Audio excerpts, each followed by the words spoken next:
I'm putting the springs back into these brake pads. There's these little clips here. Now there's an important step to these. Now you can hear when I turn the rotor how it rubs. Now what this does is brings the pads away from the rotor so they can breathe properly.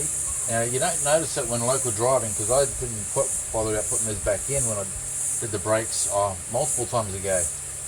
But my last long trip, about a 4-hour drive, I noticed once I got into the drive, there was a shake in the front end. What was happening was the pads weren't leaving the rotor and the heat was expanding them.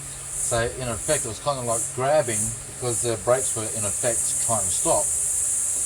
And that's when I realised the importance to these little guys here. So we're going to put those in. Now if you can't buy these, get yourself a butterfly clip. I'm going to try this myself right now, but I'm pretty sure that these little clips from the butterfly clip feel about the same in tension there, but you just need to bend these around.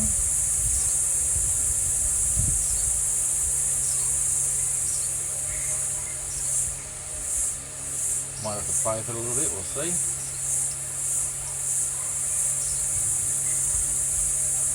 But that should be also usable, and what might even spread that apart to get a bit more tension, and that should do the same job. We'll have a look.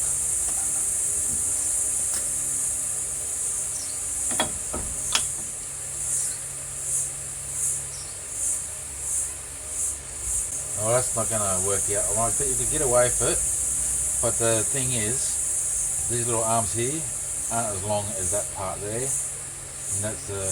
Well, I thought it'd be worth a shot giving it a go anyway. So put these clips in and see how it's pushing the tabs apart.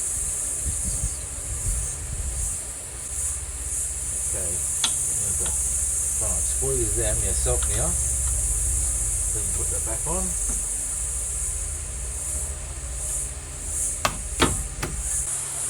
So the little anti-rattle springs help with the dragging and the vibration.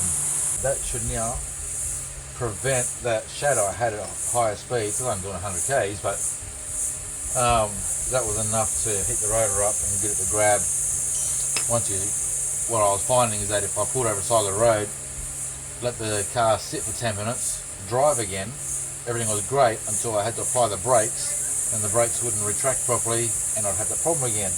Have to pull over, wait 10 minutes, and then go again, and the problem was gone until I hit the brakes again.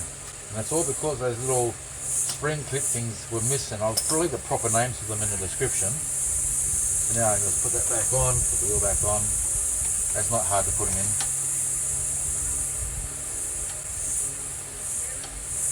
And happy days.